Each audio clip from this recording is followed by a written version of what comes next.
Well, hello there! It's that time again. Time for the blog that truly blazes. Here on this beautiful day of January the 11th of 2013. 1/11/13. Nice set of numbers. And a beautiful day. Time to go over the energies of last week's reading, what we're coming into now, and what lies ahead of us at the end of this week. So stay tuned. More to come.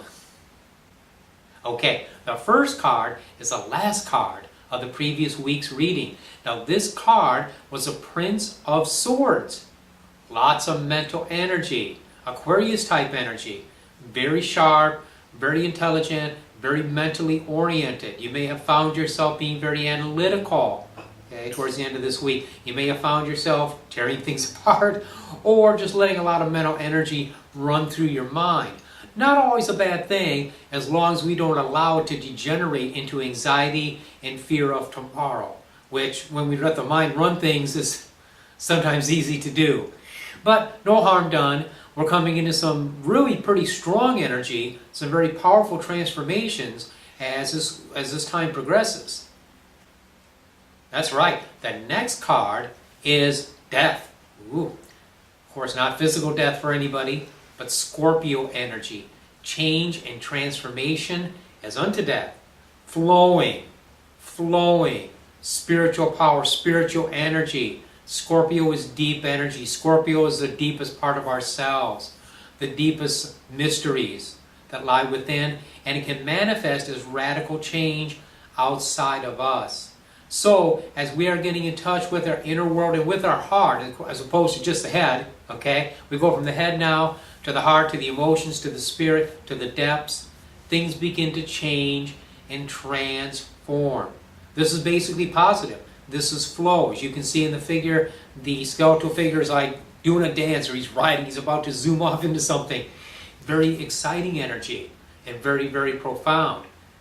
And we need to also watch, though, against letting ourselves get stagnant and overly concerned about material things, as we'll see in the next card.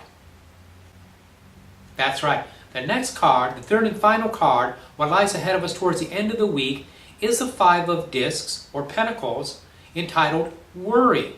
Now, this is not really a bad a card as what it sounds like.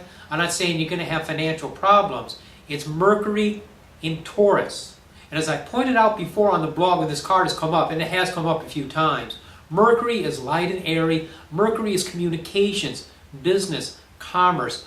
Taurus is also basically Earth, okay? It's good for money, but see, Mercury and Taurus don't really get along that well. Mercury wants to move quickly, but it's stuck inside the belly of this huge, ponderous bowl. So it can't do what it wants to do. So this is the significance of worry, is that you may have grand plans, you may feel like things are flowing, and then you feel like, well, I can't really do all this. Well, that's okay. Break it down into what you can do. Don't let your passions be extinguished. Don't let yourself be feeling, I wanted to say, overly restricted. Just take things a day at a time and take things in smaller chunks. I think that's probably what we need to do here. That's my intuitive sense how to handle this particular energy. It's just for the end of this week. I'm sure we'll have even some better cards next week, but this is not that hard to deal with if we take things a bit at a time and as they come. Okay, so there you go. The blog is blazed. You blazed with it. And I appreciate you. I love you. Thank you for watching this blog. And until I see you next week, many, many blessings.